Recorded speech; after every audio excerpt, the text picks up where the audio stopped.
Well, United beat Reading by 3 goals to 1 at Old Trafford. That was yesterday, and I did do the player ratings, and I found it not okay for me to proceed with the news coming in today and not go ahead and really talk about what we call the player ratings and how these players of United performed, because we had some good performances. However, March, it was really something that came in through from a championship side versus a Premier League side, but championship sides are more or less the same level with the teams playing in the Premier League, because look at Bournemouth, they never really signed very many players, but they're, I think, in the 12th or 13th position of the league. So it shows you that they come in through and can really put up a challenge. If I told you watch the game of Spurs yesterday, it was not Spurs, it was Fulham versus Sunderland. It was really a game that shocked many. If Sunderland had taken their chances, they would have knocked out Fulham at Craven Cottage, but Fulham leveled the game later, and they are going for a replay at, is it the Stadium of Light? I think that's what the Stadium of Sunderland is called. So it shows you how equally good these sides are, and that's why you found it easy for the Reading manager to say that if at all he was playing the United of 2-3 years back, they would have come with the belief that they're going to win. But because Ten Hag has gone ahead to do an overhaul at Manchester United, then it's hard for them to really get a win, and the game ended 3-1 in favor of Manchester United. So let's get into the player ratings. Rokan David is my name. Smash like button, comment and share. If at all you're watching us for the very first time, lower right bottom corner, that's the place to be. Now let's start off with the goalkeeper. David De Gea had nothing to do in the first half when Malacia went in for a very clumsy chest control that really exposed De Gea to a shot from the opponent of Reading. It was really a close one, but he saved it. That was the only shot I think he got saved. The second one that really went inside, you cannot blame David De Gea for that, because it was a free header, and it's all about the players that never really marked the player very, very well. So I'm giving De Gea a 6.5 out of 10 because he really did a very fantastic job. Let's go to Wan-Bissaka. Solid behind, going forward, improving game after game. I like his confidence. He's now press resistant. When he gets the ball, you see to it that Ten Hag has given him the freedom to do what he wants, provided he does not lose that ball. He's turning into a very good player at this level, but not better than Dalot, because Dalot is a natural, and Wan-Bissaka looks like certain things are just going into his DNA. His DNA was missing out on such aspects, but right now I think he's adapting to that Eric Ten Hag system. I'm giving him a 7 out of 10. That is Aaron Wan-Bissaka. We go to Tyrell Malacia. I was calling for crosses. I saw some bit of cutbacks yesterday in the box.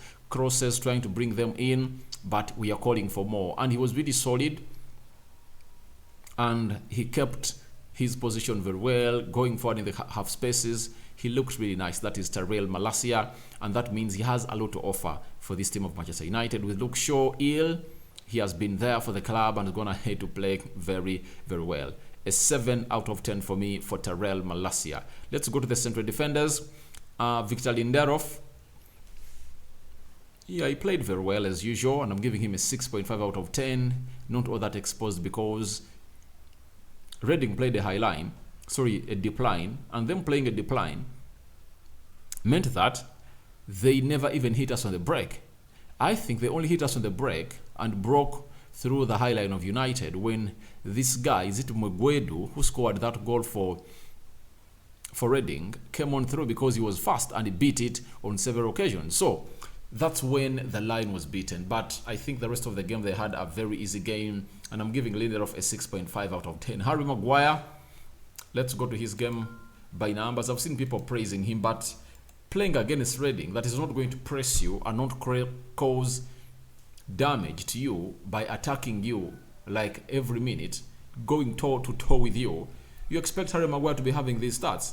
90% passing accuracy, 90 touches, 71 passes completed, 6 long balls completed, 4 clearances, 3 out of 3 L duels, 2 tackles won, 2 interceptions. That is Harry Maguire for you, and I believe he had half a decent game according to me, because when it called for him to come out and do the needful and defend, he didn't. He was sat down on close to 2 occasions. He's lacking in pace. To me, I say He's not an Eric Ten Hag player. That's it. So I think I'm giving him a 6.5 out of 10. That is it. Let's go to Casemiro. Casemiro. This guy is really a blessing to Eric Ten Hag. Ten Hag, having made Frankie de Jong his priority signing and never got him, he was compensated with Casemiro. Guess what? Casemiro has gone ahead to show us how important the CDM position is, and it's of no hiding that this guy is the best player at the club of Manchester United. I've seen people coming out and saying that Rashford is the best player. You know why? He's English, and most pundits that really do these stories are English. That's it. But the fact is, the best player at Manchester United is Casemiro. That's it. When you need him best, he delivers. He shows up. Yesterday, United needed Casemiro, and he came up. He broke the dreadlock. He scored the second one and protected the back four very well. That is Casemiro for you. And this is his game by numbers. That is Casemiro. He had 82% passing accuracy, 71 touches, 8 grand duels won, 4 tackles won, 2 key passes, 2 dribbles completed, 2 goals scored. That is Casemiro for you. And I'm giving him a 9 out of 10. 9 out of 10 for the Brazilian Ek because he really played very well. Let's go to Eriksen. I think he played very well, though he got off injured. His passing, always on point, went in for free kick, went in for some deliveries. He went in for shots, but obviously he never found himself on target. But obviously he played very well, and I'm giving him a 7 out of 10. Let's go to Antony with his assist. I think this is Antony's first assist of the season, not so? He has 5 goals, and now he has gone ahead to add assists. This is what I've been calling in for Antony. And people would have said, bro, can you hate Antony? But these are facts you need to know, that we need to see Antony playing like this game in, game out. From the game of Wolves, I saw that Antony is improving. But in the previous 2 games we've played, against Nottingham and against Reading, you are seeing that he's adventuring into those half spaces. He cuts inside into the 18-yard box area. And one thing he has to go ahead and really improve, he just has not to think every time that he needs to go in for carrying effort. Look, the first goal we score, he thinks out of the box. He thinks outside of the box, lays into that pass. Casemiro meets it, and obviously scores that goal in the back of the net. That's what he should be doing on most of the occasions, because every time he raises his left foot on the edge of the 18-yard box area, all defenders will know the goalkeeper that's going to shoot.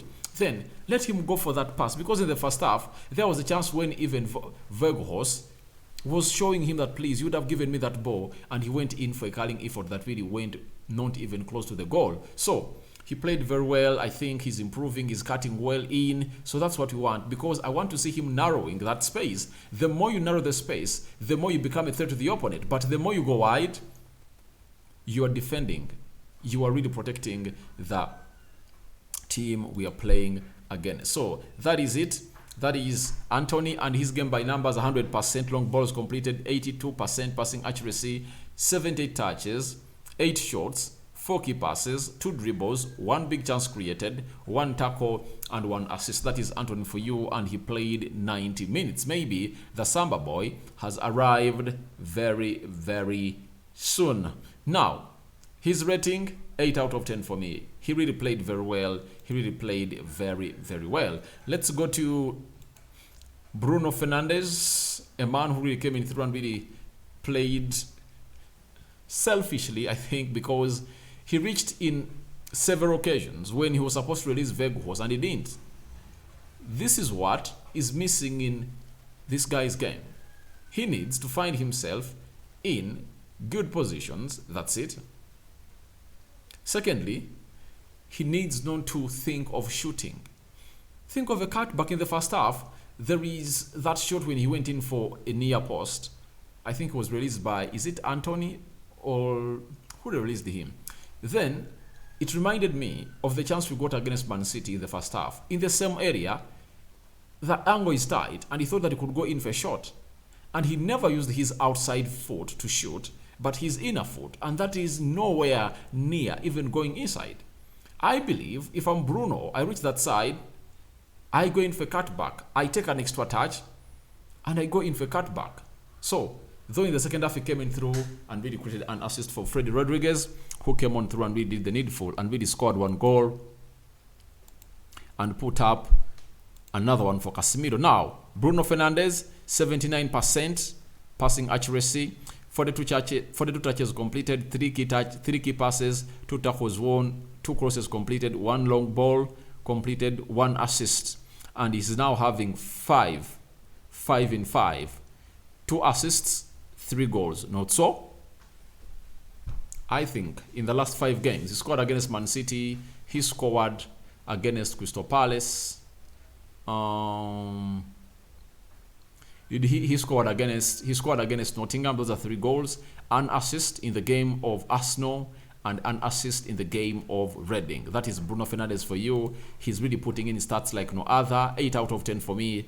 That is the performance I'm giving this man. Let's go to Marcus Rashford, who missed out on really scoring his 10th consecutive goal at Old Trafford to set the record. But obviously, this was his first half game by numbers. 100% dribbles completed, 100% long balls completed, 83% passing accuracy, 25 touches, 3 out of 3 ground duels won, 1 shot on target. He came close to the record, and I'm giving him a 7 out of 10 for me, because apart from the goal he scored, I thought that Rashford was really silent. He was silent, very, very silent that game, and maybe he needs to really find himself back to that level of really doing the. But I like the way of him not scoring, because you know that not every time he's going to score, because in the game of Crystal Palace, if it was not that record of scoring consecutively on his head, he would have not gone in for selfish efforts in the second half to cost United the game of football.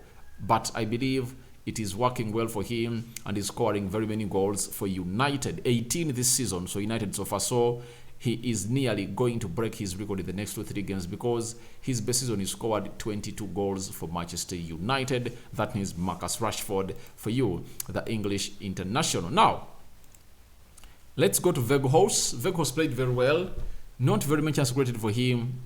People that really had to create for him were really selfish, but I'm going to give him a 7 out of 10, because he has shown us what we get when you are having a number 9 present in the 18 box area of the opponent. And Weghorst has gone ahead to do that for us, and obviously I'm giving him a 7 out of 10.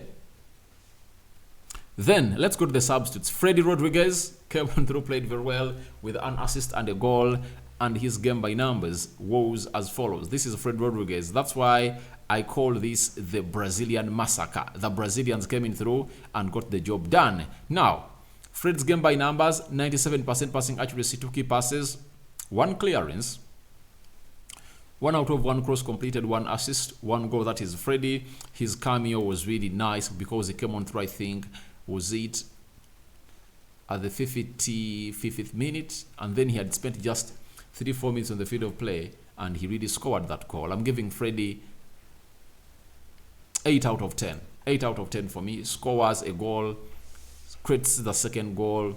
That is Freddy for you. Now, the other players that came in through, Facundo Pellistri came on through, not as sharp as he was in the previous 2 games of when he came on through, that of Nottingham and Charlton, but I believe the game had already been won. So it was all about managing the game of play, obviously, to really not lose the game of football and maintain our 3-goal lead. So 6.5 out of 10 for me. Kobe Menu came in through, played some 10-15 minutes, and he's a very good player, and I'm wondering why he has really overtaken Zidane Iqbal, because Zidane Iqbal would have been the one making the bench, but he no longer even makes the bench. It's Kobe Manu who is making the bench, and surprisingly this guy has been put onto the first team website of Manchester United, yet Zidane Iqbal has not yet been put there. So it shows you that he has been elevated to the first team of Manchester United, and he's expected to play more and more games. But he's a talent. He plays like Paul Ebile Pogba, but for him is a more aggressive player than Paul Billy Pogba. I'm giving him a 6 out of 10.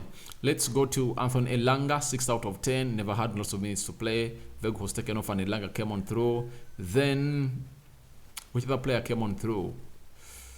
Garnacho Alejandro. I think we now know the reason as to why the manager never wanted to bring him in the game of Arsenal. Looks like he's off in training, because in the game of Nottingham he comes in through, doesn't play very well. Even yesterday he looked off. He got very many chances, by the way. They played him into space, but he couldn't really take off a man, and obviously it resulted him into being sloppy most of the time. So 6 out of 10 for Alejandro Garnacho. I think that's all that we had to play. That's all as far as the player ratings were concerned at a side called Manchester United versus Reading. So Erik ten Hag, I'm giving him 8 out of 10 for me. Managed the game very well. I think at the end of the game we now know why he never benched these players that are really regulars, because if at all he had, maybe the game would have been a little bit different. But obviously got it right.